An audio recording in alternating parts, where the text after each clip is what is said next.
Praise the Lord everyone. सबको जय मसीह की।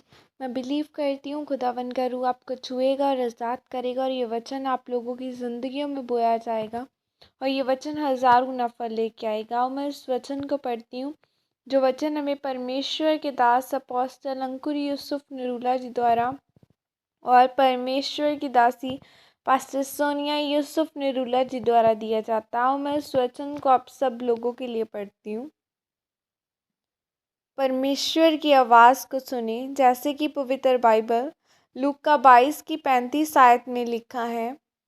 फिर उसने उनसे कहा, जब मैंने तुम्हें बटुए और झोली और जूते बिना भेजा था तो क्या तुमको किसी वस्तु की घटी हुई थी? उन्होंने कहा, किसी वस्तु की नहीं। आमीन। मेरे प्रियो, इस वचन में प्रभु यीशु मसीह ने कहा कि जब मैंने तुम्हें बटुए और झोली और जूते बिना भेजा था तो क्या तुमको किसी वस्तु की घटी हुई थी? तब उन्होंने कहा, नहीं। अगर चेलों को घटी हुई होती तो वह ज़रूर कहते कि जब परमेश्वर आपने हमें भेजा था तो हमें खाने की और जूतों की बहुत घटी हुई थी। लेकिन उन्होंने कहा कि हमें किसी भी वस्तु की घटी नहीं हुई। ऐसा इसलिए था क्योंकि वह परमेश्वर के द्वारा भेजे गए थे, इसीलिए उन्होंने कोई भी घटी नहीं हुई। आज मैं आपसे पूछता हूँ कि क्या आज जो आप अपने जीवन में काम कर रहे हैं, क्या स्वर्ग उसके पीछे है या नहीं?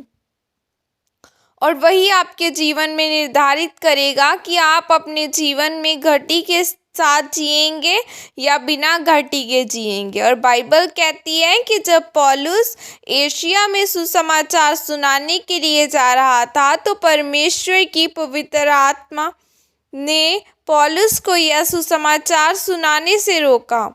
उसने उस समय परमेश्वर की आत्मा की आवाज़ को सुना। फिर उसे रात को एक दर्शन आया कि दुनिया में से एक व्यक्ति उसे इशारा करके बुला रहा है कि हमें आकर सुसमाचार सुना। फिर पौलुस मकिदुनिया जाता है और लोगों को बचाता है। परमेश्वर ने कहा, जाओ सब जातियों के लोगों को मेरा चेला बनाओ। लेकिन परमेश्वर ने पौलुस को अपने व्यक्तिगत मर्जी से सुसमाचार सुनाने के लिए भेजा। अगर आप लोगों को परमेश्वर का सुसमाचार सुनाना चाहते हैं तो पहले आपको परमेश्वर की मर्जी को जानना होगा कि परमेश्वर आपको कहाँ इस्तेमाल करना चाहता है। यह तब भी संभव होगा जब आप परमेश्वर के साथ अपने समय को व्यतीत करेंगे। जब आप परमेश्वर की मर्जी को पूरा करेंगे तब परमेश्वर आपको आशीषित करेगा। जब परमेश्वर ने मुझे खामड़ा में आने के लिए कहा था तो मैंने परमेश्वर की आवाज़ को सुनकर वैसा ही किया था। इसीलिए आज मेरी इस बात का सबूत है कि परमेश्वर ने मुझे कितना आशीषित किया है। अगर आप गलत जगह पर हो, आप 40 रोजे 40 बार भी लख लोगे तो आपकी मेहनत कभी सफल नहीं होगी, क्योंकि परमेश्वर ने आपको वहाँ नहीं भेजा। आज कुछ लोग परमेश्वर के वचन को लेकर गलत फैमिली में रहते हैं कि अगर हम सिर्फ पवित्रताई में प्रार्थना में रहेंगे तो हम सफल हो जाएंगे। लेकिन मैं आपको यह बताना चाहता हूँ कि आप तभी सफल होंगे जब पवित्र आत्मा की आवाज़ को सुनकर आप वो काम करेंगे। तब परमेश्वर आपके लिए अपनी स्वर्गीय इंतज़ाम करेगा और आपको आशीषित करेगा। इसीलिए मेरे प्रियो, अगर आप अपने जीवन में आशीषित होना चाहते हैं तो परमेश्वर की मर्जी को जानना शुरू करें, पवित्रताई में चलें, क्योंकि जब आप परमेश्वर की मर्जी को जानकर उसे पूरा करेंगे तो परमेश्वर आपको ऊंचा करेगा। आमीन। और यह अंगीकार आपकी तरफ से किया जाए।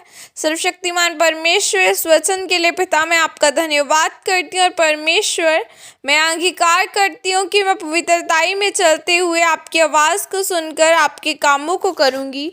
प्रभु यीशु मसीह के सामर्थ्य नाम में मांगती हूँ। आमीन आमीन।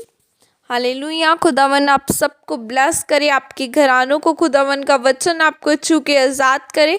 बाइबल कहती है जहाँ परमेश्वर का आत्मा है वहाँ आज़ादी है, इसीलिए खुदा को पुकारे, वो आपकी प्रार्थनाएं ज़रूर सुनेगा और आपको ऊंचा करेगा और ये वचन आप लोगों की ज़िंदगी में बोया जाए। बाइबल कहती है कि खुदावन ने किसी को भी फिजूल में नहीं चुना। हर एक के अकेले पर्सन की लाइफ में अगर किसी को खुदा ने चुना है तो उसकी लाइफ में खुदावन की अलग अलग योजना है।